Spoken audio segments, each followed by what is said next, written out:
What's up, everybody? It's your boy, Mark Howard. And you know what we do. We talk Cowboys here. That's what we do. We talk Cowboys here.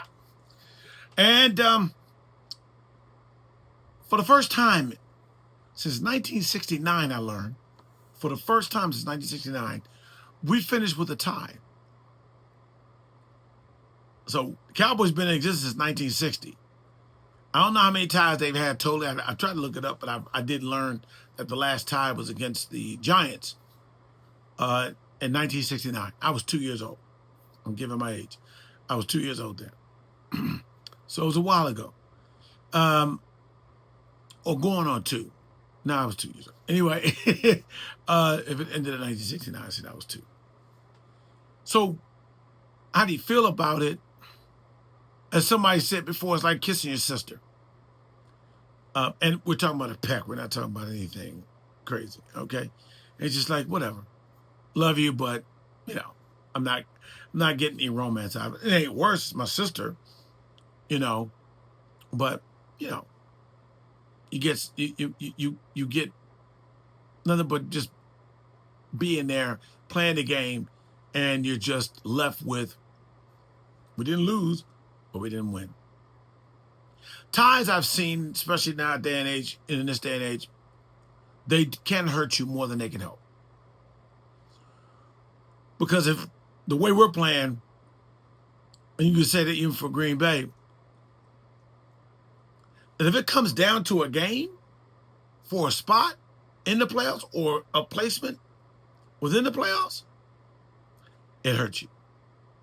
Because it doesn't give any effect. It doesn't take you out. It keeps you available to hang around, but it won't help you. It will fall limp on you if you try to use it to get you over the hump. It's not going to do it.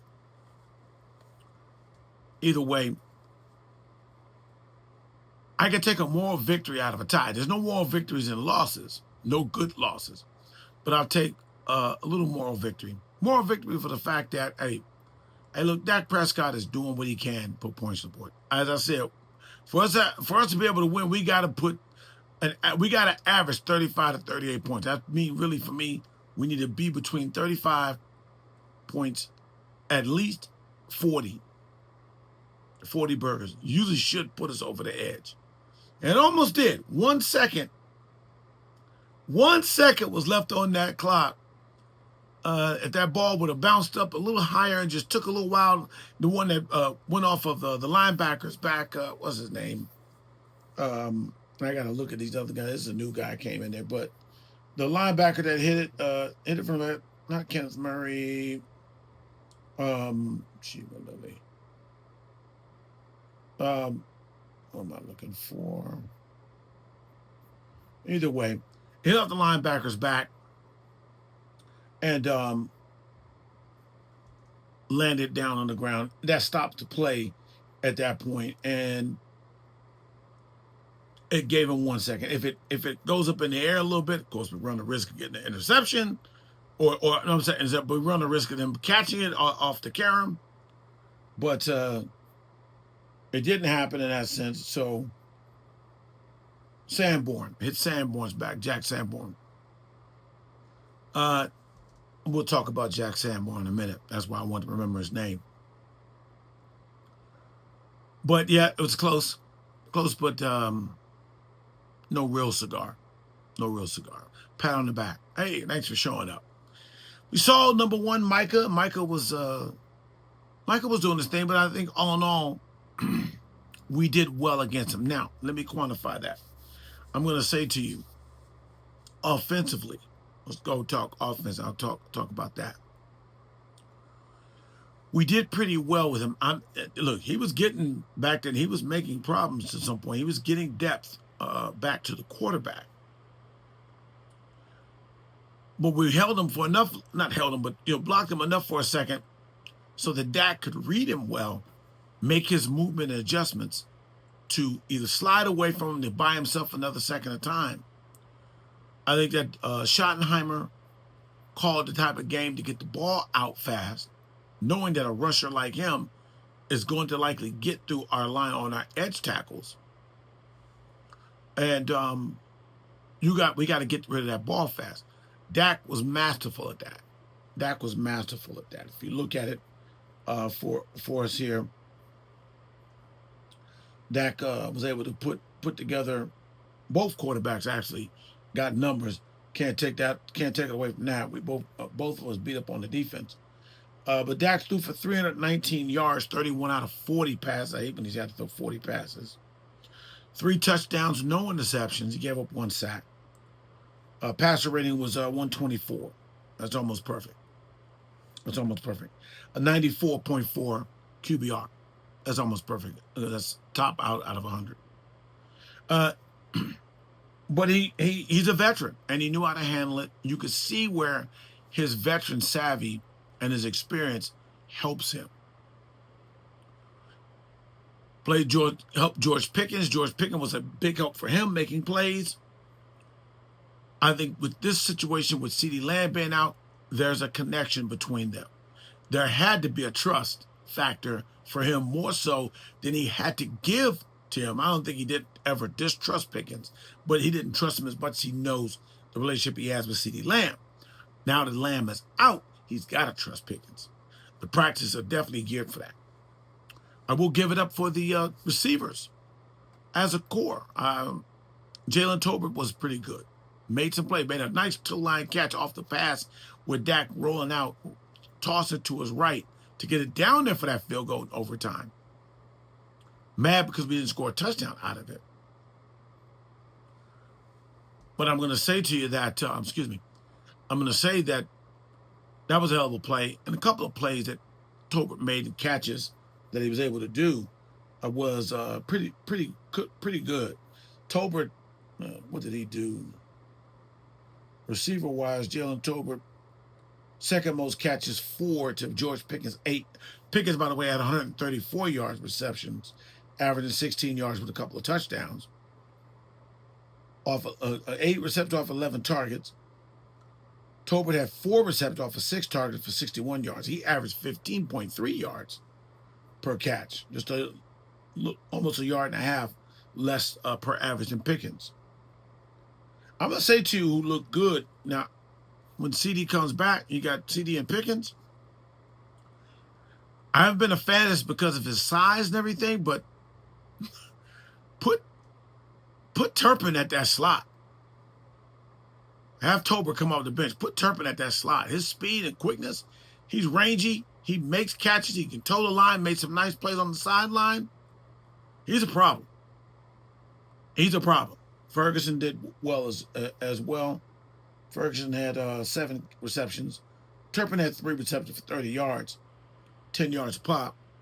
Ferguson did well, 7 receptions for 40 yards. Also caught a touchdown.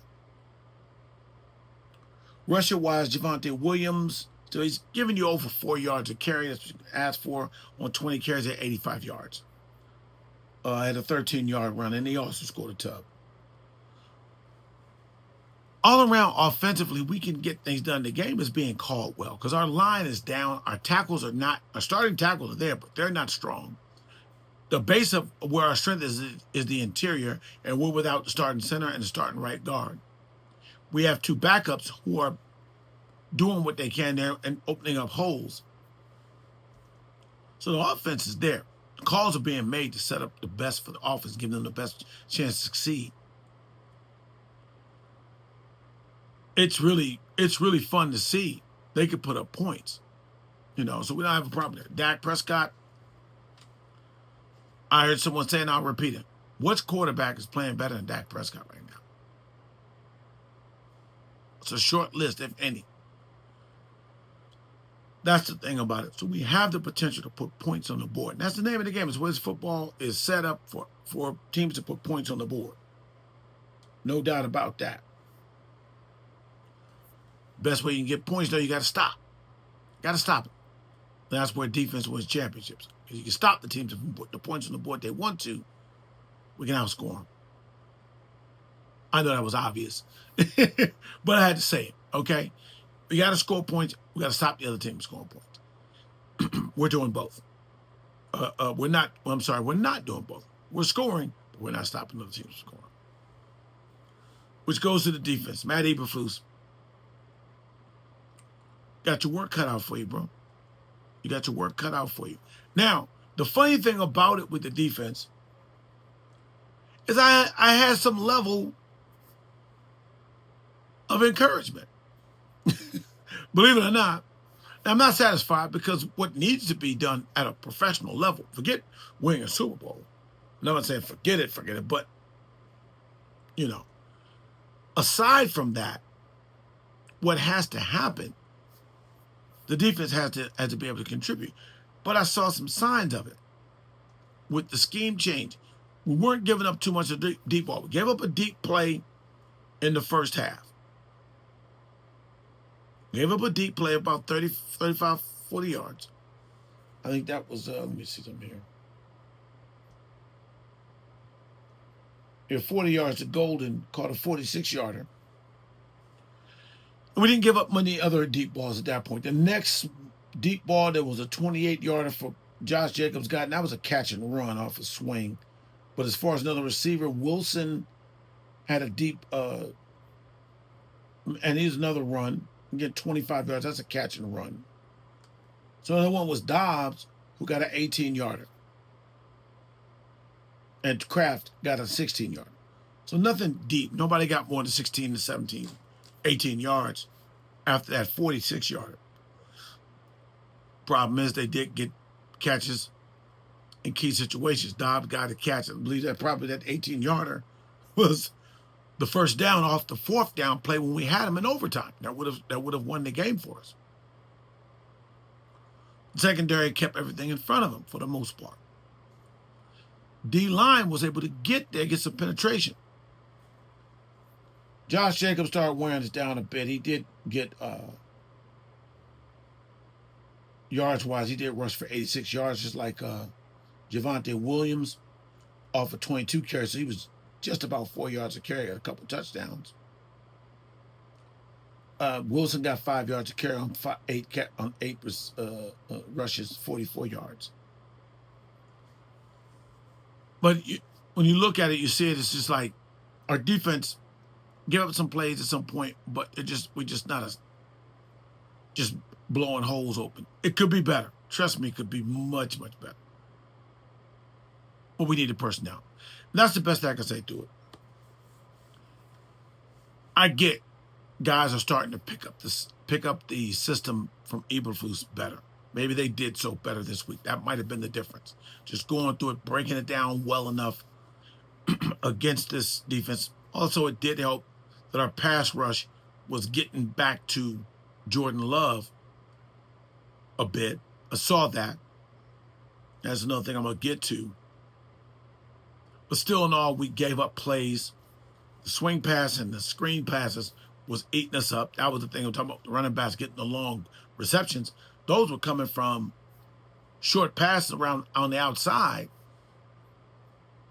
and then picking up chunks of yards out of it. The yards after catch.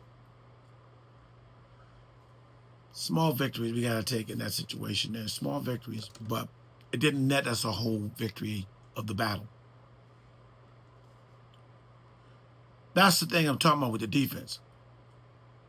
Some rushing, some getting to Jordan Love, making some plays to running backs off to the side. Our tackling is. Linebackers. Our linebackers right now, our linebacking core sucks. It sucks. They went with Shamar James. Shamar James is active. And he's learning. There's deficiencies to him. That's why he was a 6th-round pick. Don't get me wrong. 6th-round picks don't hardly make the team. It says that.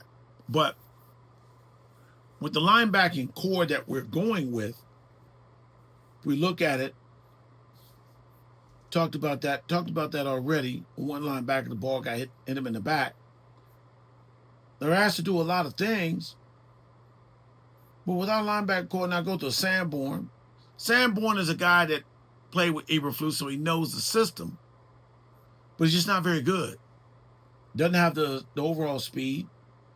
Damone Clark, he was a healthy scratch. Marius Lewifau, they're going with more a bit. Still young, a little green. Makes some mistakes. Got caught on that penalty on a drive. It wasn't necessary. I mean, I'm old. The old school side of me said, man, that was nothing but, hey, look, he's new school enough to know that that's not a good play. It happens, but when your defense is giving up everything, it can't happen. It just can't happen. You look at what am I looking at? You got as far as the linebackers go, Kenneth Murray. It says Shamar James there. James Houston's linebacker DN. The linebacker and core, they suck. We're missing DeMarvion Overshown, but again, coming off probably a year of playing, it's not gonna be much effectiveness. I doubt it. So I mean, it's really tough. It's really challenging. Do we go get some other linebackers that can play and just have the better, can pick up the defense a bit, but have the better athleticism? But just not as strong. Just don't have that athleticism to make plays. Those are the times when you can get that sack. You can catch that quarterback trying to escape and rush, much like Micah did when Dak was trying to run in towards getting the touchdown on that last drive. His speed could catch Dak Prescott and tackle him. That wasn't a sack. They tried to give him credit for that. It wasn't a sack. He got tackled at the line of scrimmage. But whatever. Our linebackers can't make that play. They can't make that play. And that I have a problem with. So that's where we are with that. Secondary, they made some adjustments. Deron Bland was back. Typically, he was coming in for Elam. He was coming in for Trey Diggs. Trey Diggs made some choices last week in the Chicago game that made him look really bad. And Schottenheimer is letting everybody know, hey, I get that you've been here. I get that you've been that. But, hey, you got to play like what you've been. Your expectations are there. You've been an all-pro, led the league in interception a couple of years. I know you're coming off injury, but the brain still works. The choices that you make have to be sound. Trey Diggs, I believe in your potential still being a solid corner. But right here, man, right here, you got to make that check of Odunze last week, and then you slipping and getting beat for that big touchdown. That was you going solo, and didn't work out. So hopefully that's a wake-up call for you. You're good enough to do, because you played well. You got an interception that got called back with 12 on the field, but that was a good read. Your instinct showed there. So again, right here, let's be smart. You're a leader. You're a veteran. You got to set the tone, set the example. Can't be a hero. You could do heroic things, but trying to be a hero makes you a fool. Makes you a fool. So, like having Bland back, he can get his legs back on, get back into shape, get game shape. We got the Jets next week. We go to New York. It's winnable. Next couple of games we have are winnable games to get on the right side of 500. Get above that loss column, numbers-wise. We'll see. We'll be discussing it through the week. Tomorrow, Wednesday, go offense on tomorrow. Defense on Wednesday. We'll pick up from there. We'll do some talking, and as we always do, we talk Cowboys. Again, I always forget to say in the beginning, but please subscribe. We appreciate you. Subscribe to the channel. Like the show. Share the show. We appreciate you. We're picking up our audience and our viewership. Sometimes you say something, sometimes you don't. But hit like. Let me know you were there. Say something to me. And we definitely appreciate you. We're going to talk Cowboys. So that's what we do. We talk Cowboys here. If you don't like it, hey, say something. Hit the thumbs down. I don't care. Hit the don't like. Whatever. Let me know you're around, if you will. All right? Appreciate you guys. Again, can't do this without you. Appreciate you guys for being here and showing up for me. My name is Mark Howard. We talk Cowboys here. We'll be back tomorrow. Peace, y'all.